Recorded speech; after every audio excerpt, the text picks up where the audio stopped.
An archaeologist named Indiana Jones became one of the most popular heroes in movie history in Raiders of the Lost Ark, and he's back again this summer in a new Steven Spielberg thriller named Indiana Jones and the Temple of Doom. We're going to be reviewing it this week on At the Movies, and we'll also look at The Natural, Robert Redford's first movie in 4 years. Robert Duvall also stars in the story of a struggling Major League Baseball team. That's this week At the Movies, the movie review program.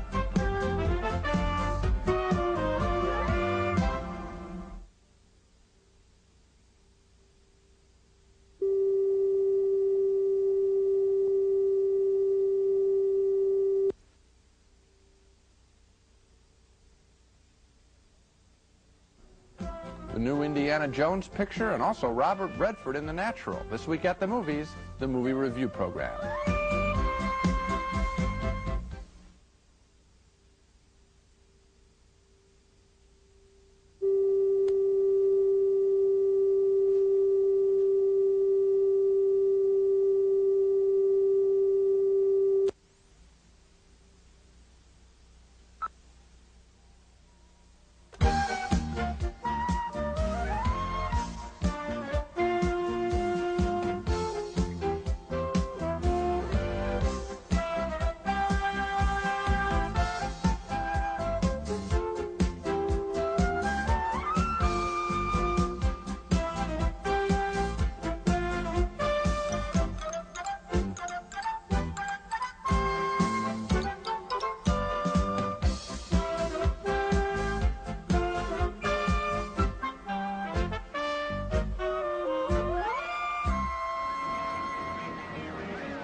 No. Do you?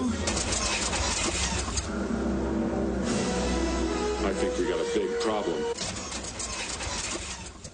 Right. Great moments from 5 different movies by Steven Spielberg, the most successful single director in the movies right now, and the subject of our special At the Movies program this week on the magic of Steven Spielberg.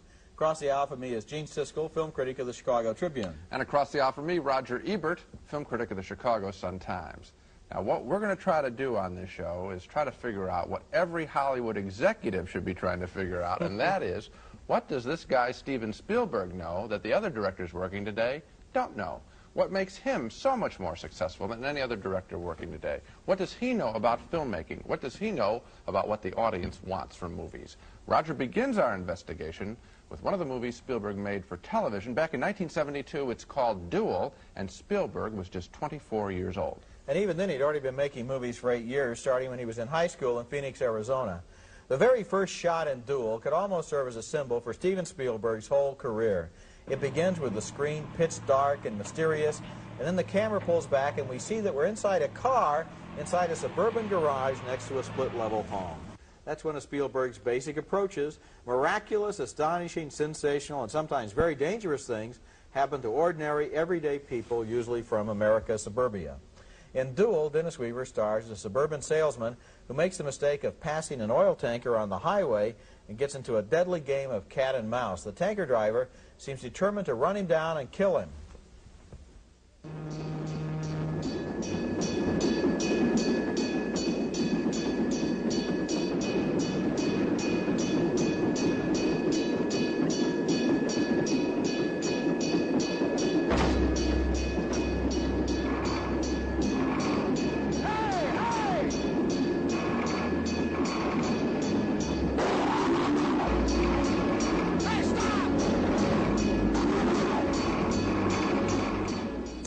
The whole movie is a variation on that scene, with Weaver growing more and more panicked as that implacable semi just keeps bearing down on him, and he's toying with him there.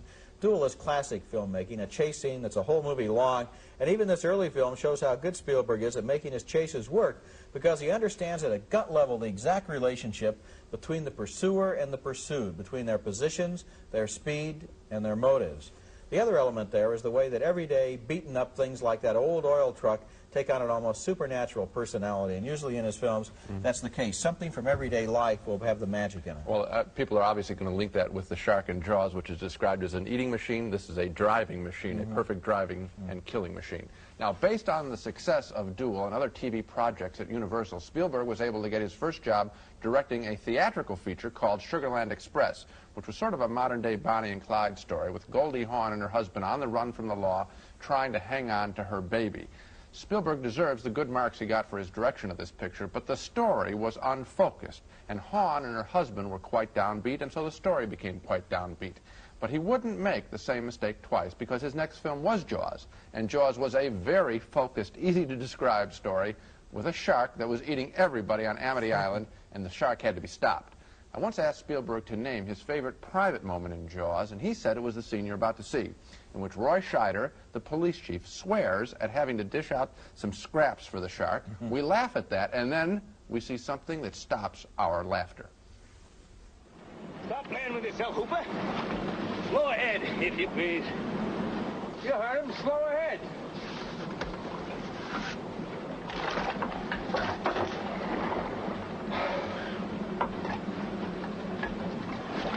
Slow ahead. I can go slow ahead. Come on down and chum some of this.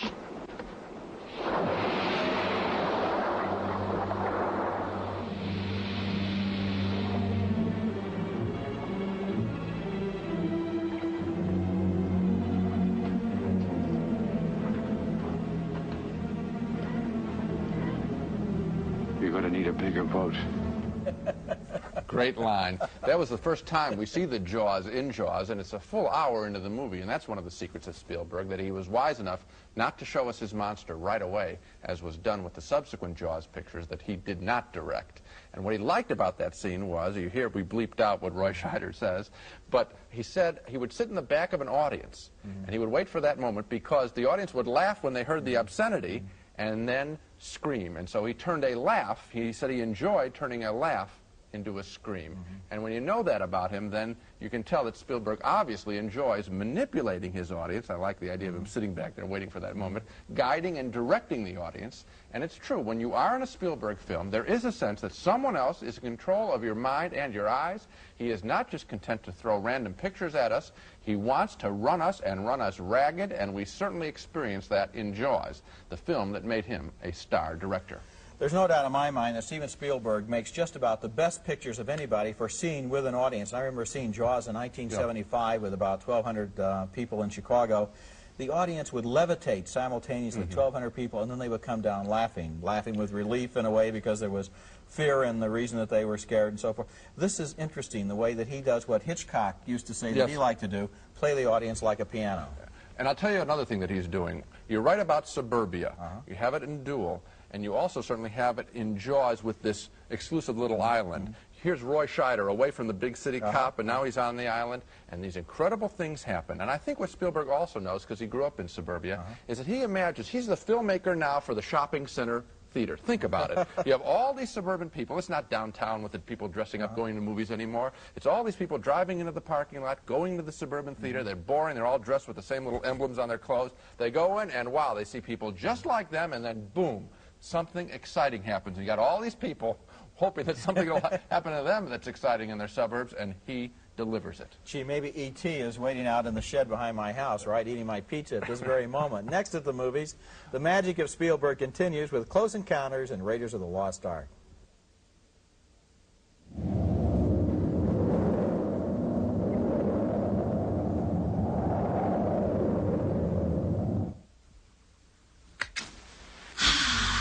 Wendy's got new hot stuffed baked potatoes, Hot, chicken a la king, with mushrooms, peas, and things. stroganoff with beef and sour cream.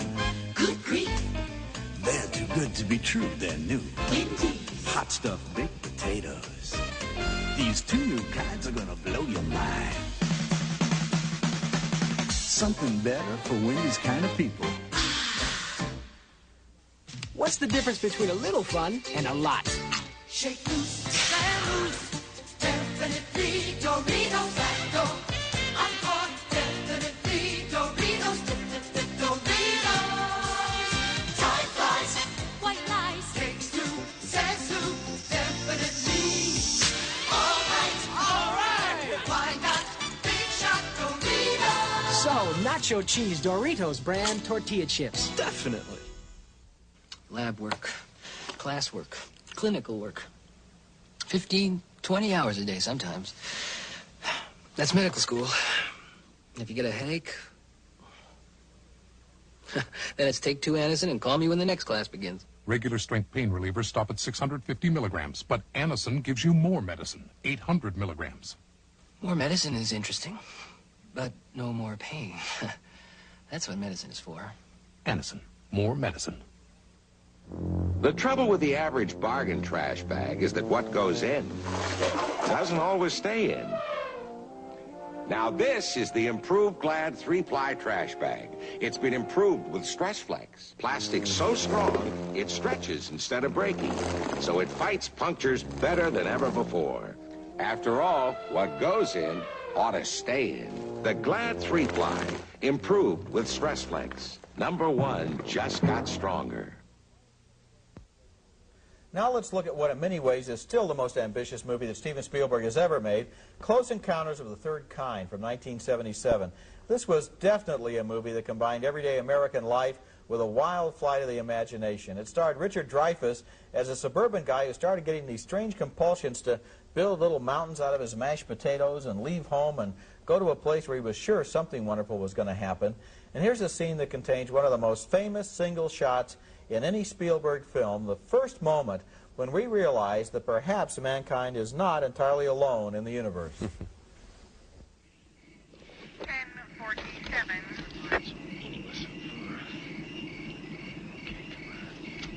All right, let's see. We stop each of the single circuits and lead you right to nowhere.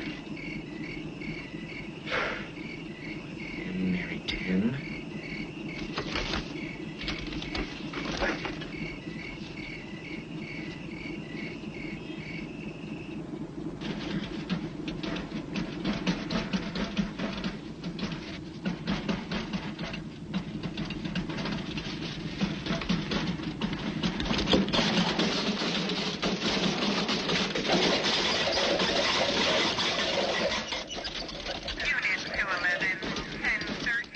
Ordinary things making for a very extraordinary moment there. For me, that shot where those headlights, or what we think are headlights, come up from behind and then go straight up, it's really a great moment in the movies. And every time that I see that with an audience, everybody just, you know, kind of catches their breath when they see that happen.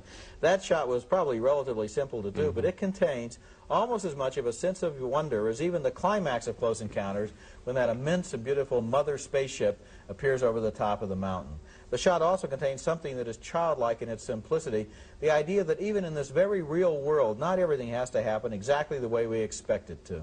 Close Encounters is a movie that Spielberg has never really finished with. Even after it became an all-time box office hit, he went back to it and added some more scenes taken inside the spaceship, changed some of the earlier moments of the film, and brought out what he called the final version of Close Encounters. And my guess is that someday we're going to get a whole Spielberg movie devoted to what happened after that spaceship left Earth with its human passengers. Now, the next movie that Spielberg made that we're going to talk about was developed in collaboration with producer George Lucas and writer Lawrence Kasdan. It's rated as The Lost Ark, and it came out at a time when the American movie industry was down in the dumps, and Lucas and Spielberg, good friends, apparently turned to each other and asked the question, what's the kind of movie that we would like to see? And right there you can see another Spielberg secret. He makes movies that he would like to see. He doesn't sit around, like so many directors I think we suspect, and try to second-guess the audience and what would they like to see. Or he doesn't try to hop on someone else's bandwagon and make part 2 of some other movie. That's because he is the bandwagon. And with Raiders of the Lost Ark, he and Lucas and Kasdan decided that they wanted to see a movie It would be like the old-time adventure serials of the 40s, with this time 10 episodes crammed into one movie all at the same time. The result was Raiders of the Lost Ark, with Harrison Ford as the archaeologist adventurer Indiana Jones trying to find the lost Ark of the Hebrews, the Ark that held the actual fragments of the actual 10 Commandments. And in the climactic scene of this picture, the Ark is found, and it unleashes its primordial fury against Nazi soldiers who are fighting Indiana Jones for possession of the Ark.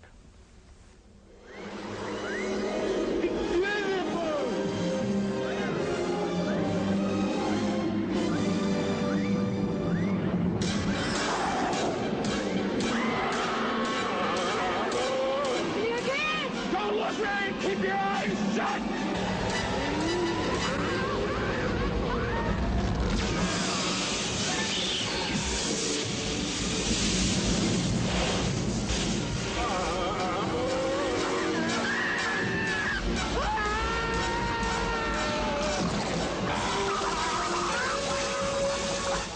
Now, right there, you can see another secret to the Spielberg magic. He never backs away from showing the audience the very thing that we're all sitting there hoping we're going to get to see.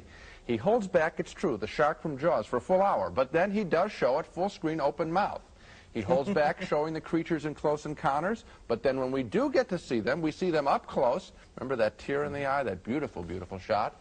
And in his revised version, as Roger mentioned, of the film, his special edition he calls it, we even go inside their spacecraft. And in Raiders of the Lost Ark, we just don't see some pretty wooden box with gold filigree for the Ark, something like Cecil B. DeMille would give us. No, we see dazzling, state-of-the-art special effects with Nazis getting burned with holy fire right through their guts. The magic of Spielberg is that you do not ever walk out of one of his movies wanting more. Maybe you want less sometimes, but never more. And there's another thing about that. You know, Hitchcock said the difference between a thrill and suspense is a thrill is 4 people playing cards, there's a bomb under the table and it explodes. Suspense is 4 people playing cards, there's a bomb under the table and it doesn't explode. What Spielberg always does is set up what he's going to show you and keep you waiting long enough that you want to see it too. A lot of directors start right out, they have the whole idea in their mind, they know what the movie's going to be about, so they start out and show it all to you right from the beginning before you've got a desire in your own imagination to see it. It's interesting the way he plays with us that way. And the year after Raiders of the Lost Ark, Spielberg was back again with a movie that was destined to sell more tickets in a shorter time than any other movie ever made. It was called E.T., and it was about a lonely little extraterrestrial who was millions of miles from home and who made friends with Spielberg's favorite kind of characters, bright kids from the suburbs. What are you going as for Halloween? I'm going to stupid Halloween. Why don't you go as a goblin? Shut up. It's not that we don't believe you, honey. Well, it's real, I swear. What are you going as, Gert? I'm going as a cowgirl. So, what else is here? Maybe it was an iguana. It was no iguana. Maybe you know how they say there are alligators in the sewers? Alligators in the sewers. E.T. is one of the greatest movie entertainments I've ever seen. The one sure bet from this generation to go on the list with classics like The Wizard of Oz and Singing in the Rain. It was good for all the obvious reasons, such as its wonderfully lovable little creature from outer space and its heartbreaking scene when we think E.T. is going to die. But it was good for another reason, too, which I think goes right to the heart of Spielberg's magic, and that is it never lost sight of the function of E.T. as a friend, a playmate, and even a pet of those likable, ordinary American kids. It was once again that combination of the supernatural and the otherworldly with the absolutely, ordinarily natural. No question about it. And he takes, look, it's all summed up in the bicycle. All these kids going to see this movie have bikes just like that. He's always dead on. He has the right candy for the kids. He's all, you know, he does it for movies that have this enormous lag time. He's never 18 months behind. He always somehow seems to be right on the cutting edge. So he has the right bicycle, and look what the bicycle does. The bicycle can fly. Now that's funny, because when I saw this movie, I was well into my 30s.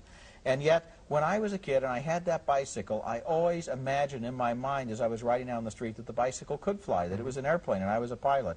Where he cued into that or where he connected with that, I don't know. But it's ever so much more interesting when kids can fly on a bicycle than if kids can just fly. that wouldn't have been half as interesting. Okay, that's a good point. And here's the other thing. He didn't have to add that little extra at the end. Not necessary. He's made a magical film with this creature from outer space. He's already delivered something from space. He doesn't have to put them in space. But I come back to the other thing that he seems to know. His movies run long. They're fully packed. They run probably 10 to 15 minutes longer than the average movie being made today. They seem half as long. They seem half as long. Okay, but they're jammed packed with stuff. And so what happens is he becomes a brand name. You mentioned Hitchcock. Hitchcock is a brand name in the movies. Who else is a brand name in the movies? Disney was a brand name. Spielberg is becoming a brand name. You will get your $4.50, your $5 worth in his pictures. That's right. Another secret of Spielberg. Coming up next, we look at scenes from the newest Steven Spielberg movie, Indiana Jones and the Temple of Doom.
Our next Spielberg movie is his latest adventure film, Indiana Jones and the Temple of Doom. And this time, Indiana, Harrison Ford, is in the Far East trying to locate a stolen sacred stone that is helping a bunch of bad guys dominate an entire village of children, making the starving kids work in the mines. The single most exciting moment in the film is a furious chase in mining cars. Shorty! Quit stalling! Put him on racing! Go, go!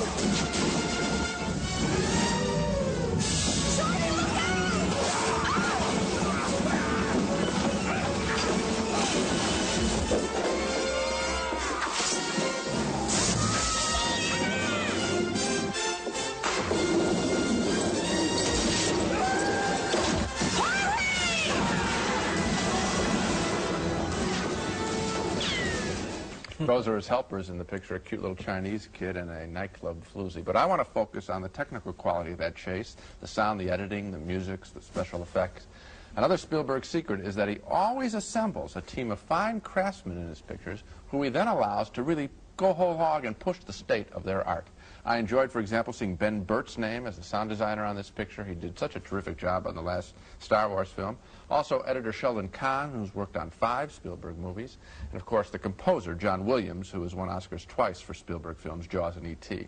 The magic of Spielberg, and this we have to make clear, is a collaborative effort, and you can see it in just 30 seconds of a chase scene. I'd also like to talk about the technique of that chase scene. Later on in that same scene, the bad guys get in another car and chase them, and now you have a classic movie problem, which is a chase on a railroad track with one car in front and one behind. Same track. Same track. How does the guy behind ever do anything except stay behind. And obviously Spielberg has looked at The General, a famous silent picture by Buster Keaton, which is about a chase on the same track between two locomotives. And Keaton ran every variation on that, so does Spielberg. Parallel tracks, so they're fighting back and forth. One track goes above, another track goes above. There's a chasm that they have to jump. It's fantastic filmmaking, and it's wonderfully done technically. Yeah, but he wasn't a film scholar in the sense of going to a film school. He couldn't get into USC where he wanted to go, but he is a film scholar because he has studied classic movies, and that's another secret. He knows his classic movies. He studied classic movies, and he's making classic movies. Next at the movies, though, even Steven Spielberg can also make a stinker.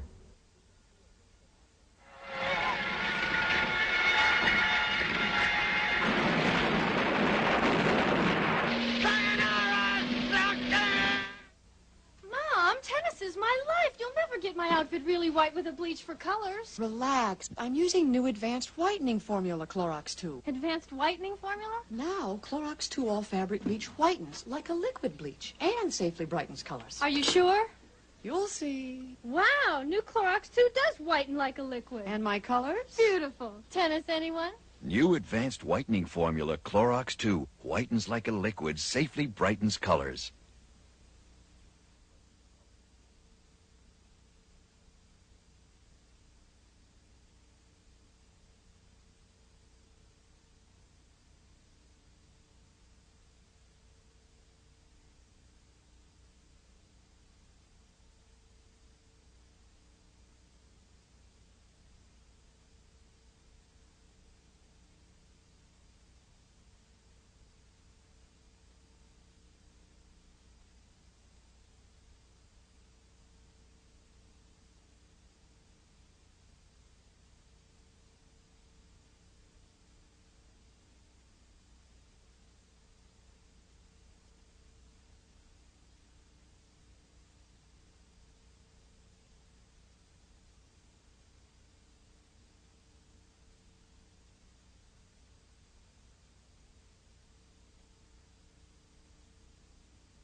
Well, that's certainly not E.T. in a fur coat. That's Aroma the Educated Skunk. And you know, with all his huge box office successes, even Steven Spielberg is human, and even Spielberg can make a stinker. And the big stinker of his career was a 1979 movie named 1941, a critical and box office disaster that was supposed to be a nonstop slapstick comedy, but only really qualified in the nonstop department. John Belushi starred as a World War II fighter pilot who thinks he's protecting California from an air attack, and the whole movie was sort of Animal House goes to war. For me, the problem with 1941 was that it was too frantic, too manic, too much devoted to nonstop crazy action without much time spent in setting up characters and preparing jokes so they could really pay off. Even in his wildest action adventures, even in Indiana Jones, Spielberg is usually careful to see that the story comes first, but not this time, and I guess even the great ones make a bad one once in a while. There were very few quiet moments. I mean, there was always something going on in the foreground and in the background, and it was just too much. Let's take an inventory. Is there anything else that he can't seem to do as long as we're on the negative side? I know one thing. What's that? I answered my own question. Okay, good. He doesn't seem to have any sexual scenes. He backs away from that. In Sugarland Express, there's a sex scene, a tender moment between husband and wife, haven't seen each other, he's in jail. But he plays a Roadrunner cartoon over it. He cuts away from sexual contact. I'd like to see him work on that. You know, the interesting thing, I'm not sure that Spielberg can't do that. I'm just not sure that he wants to. Right. I think he's like Walt Disney in the following sense. He wants to make movies that everybody, everywhere, can enjoy today, tomorrow, and 25 years from now. I believe Spielberg could also make very important little dramas and very serious pictures about love relationships and so forth. And maybe at some point in his career he'll want to, but at this point he's going for the home run every time, and boy, he's got a better batting average than anybody else. That's exactly right. Well, that's it for this week. Next time we'll be back with reviews of more new movies, including a full-scale review of Indiana Jones and the Temple of Doom, plus a review of Robert Redford's first acting job in 4 years, playing a baseball player trying to make a comeback in The Natural. And until then, we'll see you at the movies.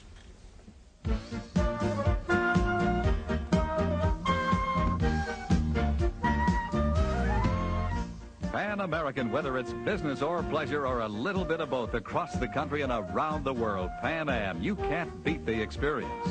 Goobers, freshly roasted peanuts dipped in delicious milk chocolate. Enjoy America's favorite movie time candy at home or at the movies. Raisinets and Snowcaps, too. Clean and clear leaves no dulling residue. It's the no-rinse cleaner for a clearly beautiful floor.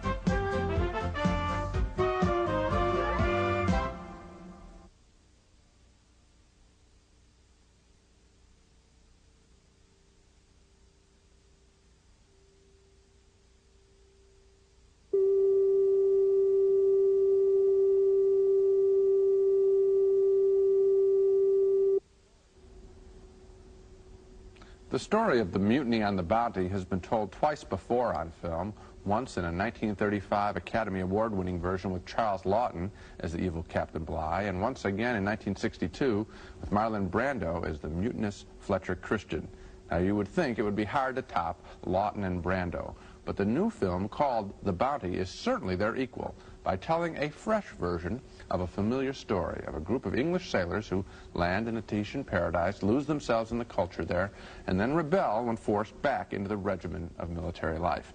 Anthony Hopkins plays Captain Bligh, and Mel Gibson is Fletcher Christian, and in this scene, Bligh is upset with the way his first officer has gone native.